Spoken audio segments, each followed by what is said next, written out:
Each year, Washington State employees drive millions of miles in the performance of their duties. For some state employees, driving may constitute a large portion of their workday. Hello, I'm Governor Chris Gregoire. I'd like to remind you that whether your job requires travel across town, to the other side of the state, or over rugged off-road areas, arriving safely at your destination should always be your top priority. Make safe driving habits your state of mind and help promote safety on the highways of Washington State. Thank you.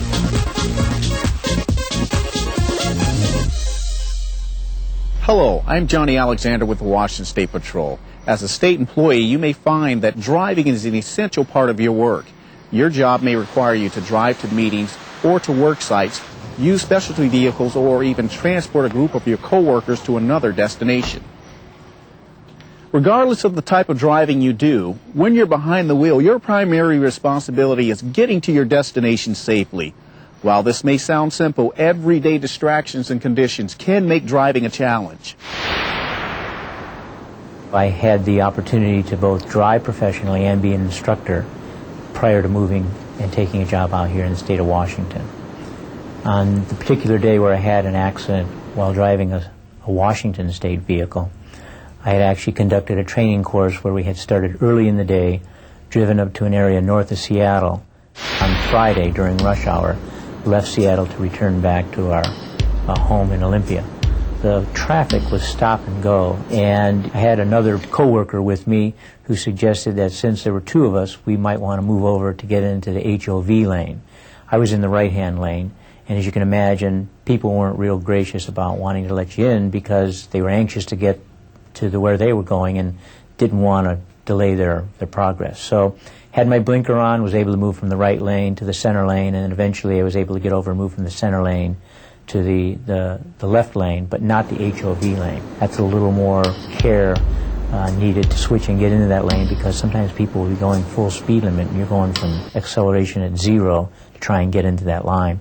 So as you can imagine, I'm checking the rear view mirror, the side view mirrors, and trying to see if I can get over into that left lane while trying to monitor the traffic in front of me. As I took my eyes off the side mirror to check the HOV lane, a car from the right-hand lane moved in front of the Blazer in front of me, which shortened the stopping distance. So as I brought my eyes back, I didn't have the distance that I thought I had. There's a real sense of feeling helpless when you realize you're going to hit another vehicle and there's nothing you can do about that. I mean, I stood on the pedal as hard as I could, but I did not have the distance to stop. In the morning of March the 6th, the year 2000, I left here in Puyallup, where my office is, for a meeting in Moses Lake, and picked up a colleague along the way, and then stopped at North Bend and picked up two more colleagues. And it had been snowing all morning long, and we had left Puyallup about 5:30 in the morning, and it could just continue to snow and to snow. And probably the most reasonable person would have said, no meeting is important enough to keep going, but of course I kept going because, like most state employees, dedicated to getting the job done. It was a statewide meeting. There was no way to notify people we weren't coming. And it was one of those things where I just felt an obligation to keep going. And we arrived in Ellensburg and crossed the pass and everything, Snoqualmie Pass, safely, and kind of felt, whew, good, it's over, you know, it'll get better from here. And we'd stopped in Ellensburg, gotten breakfast, had just gotten back in the car, gotten back out on the road, and we're now heading towards Vantage. And I had just uttered the words that said, gee, the road is just getting better, and I went into a skid. There's a very deep ravine to the right, and I was trying to steer away from that, thinking that will kill us. And in the process of doing that, fishtailed back and forth across the road. Eventually, the car rolled 1.5 times and then skidded on the top. And we all were wearing our seatbelts. Amazingly enough, no one was killed. But the very worst thing for me was the thought that I could very easily have killed 3 very dear colleagues in the car with me. I was at work and I had a meeting to go to in different section of Lacey. And so I left my office on Martin Way and was driving to row 6. I got to about where you turn off to go to Ecology and where Top Foods is, and that's the last I remember. The next thing I knew, it was 10 days later at the hospital up in Seattle. And they'd already amputated my leg, and they'd done several surgeries. When I was out for 10 days, they had medically kept me under while they did a whole bunch of procedures. I learned after I woke up at the hospital that an 80-year-old man had collapsed behind the wheel and lost control of his vehicle and hit me head on. And he was doing about 35 miles an hour also, so neither one of us were driving fast. We were on an artery in town. I was feeling really good, and in a blink, my life changed. We were both airlifted to Harborview. The other driver, he passed away. Obviously, driving can often be challenging, and accidents life-changing and tragic and often out of our control.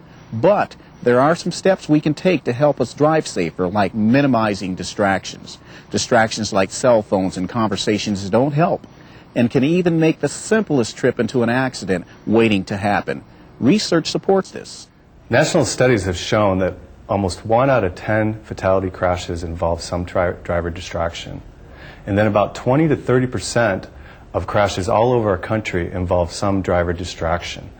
I've been involved with federal crash injury research studies for about 15 years now, and I've interviewed thousands of drivers involved in crashes.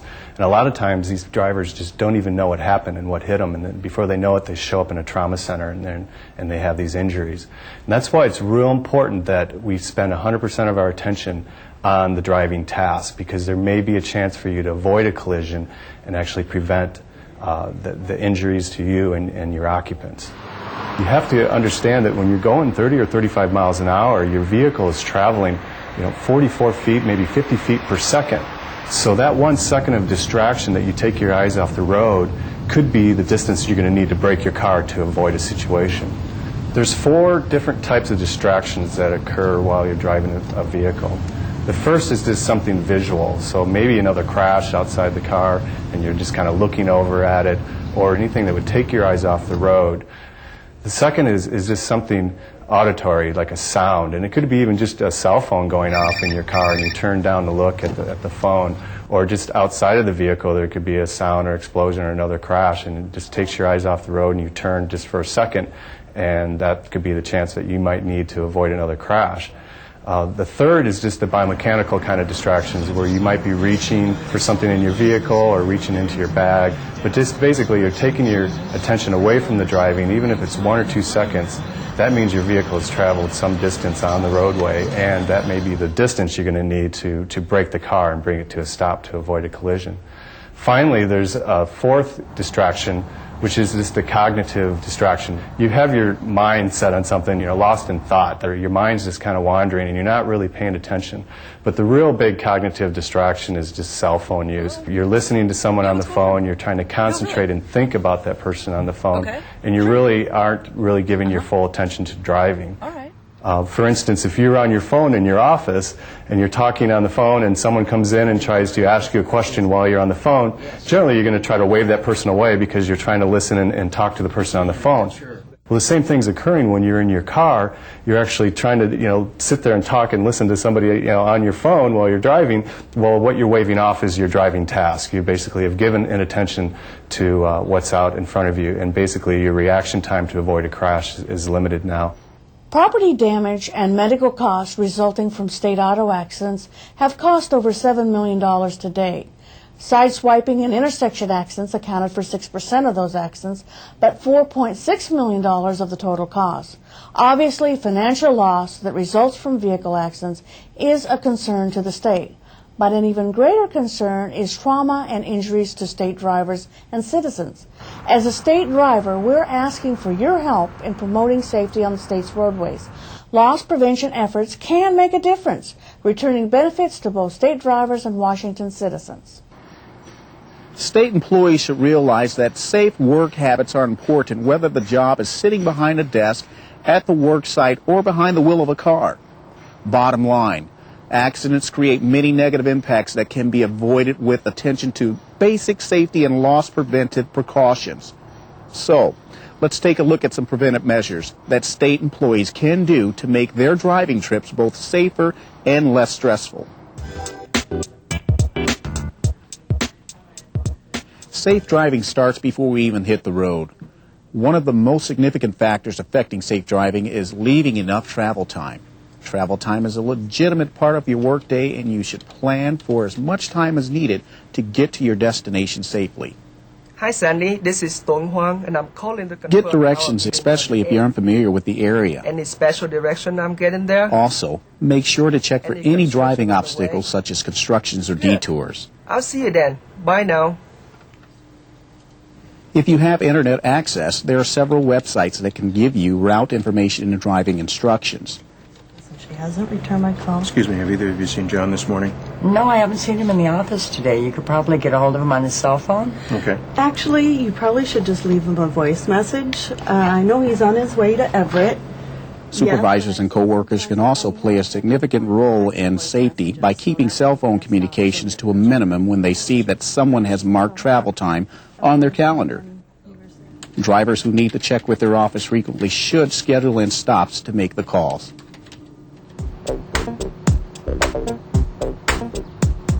The motor pool is the next opportunity for you to protect yourselves and your passengers.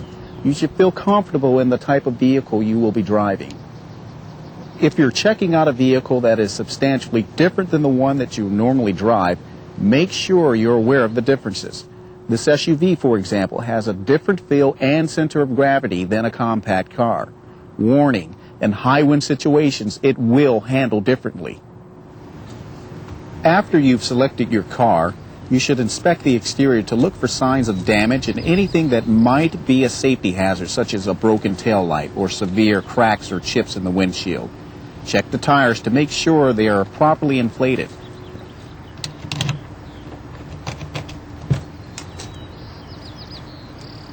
Just like you would with a rental car, get familiar with the windshield wiper controls and lights.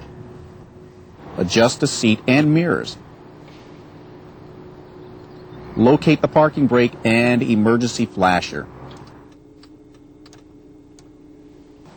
Finally, before you hit the road, make sure that you and your passengers are wearing safety belts.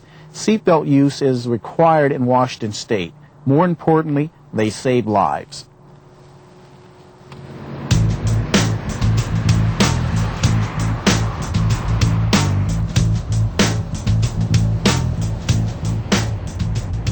Once you're on the road, obey all the state driving laws. Passengers should show the driver common courtesy by keeping voices low. When talking on cell phones, keep conversations short. Diana, could you get the water out of my purse, please? Sure. Avoid any actions which may require the driver to take his or her eyes off the road, such as handling documents or food and beverages. Allow time in your schedule to stop for meals rather than trying to eat while driving. If you need to make or take a call while in transit, pull to the side of the road where it's safe to park. If possible, supervisors should train staff on how to place calls into voicemail so that drivers can retrieve them during a break or after arriving at their location. New messages. Check other messages. Hi, Twan, this is Sharon, and I just want to let you know. Thank you for taking the time to watch this video. Please apply these very simple but important safety tips while driving on the job and when driving on your own time. In closing, I'd like to remind you once again that anytime you're behind the wheel, your most important job is reaching your destination safely. Make safe driving habits your state of mind, because when you do, everyone benefits. You always have to be aware. You always have to be watching and careful about not only what you're doing, but what someone else is doing. If you don't give yourself enough time, then you have a tendency to get more anxious, you push yourself, and that's when mistakes can occur. I'm famous for continuing to drive at 2, 3 o'clock in the morning so I can get on home. Well, sometimes it's better not to do that, and I think that's probably one of the things I certainly encourage myself and other colleagues to do is don't drive beyond your capacities. I actually enjoy driving for the most part, but I've changed the method of driving a little bit by being more cautious than I used to be.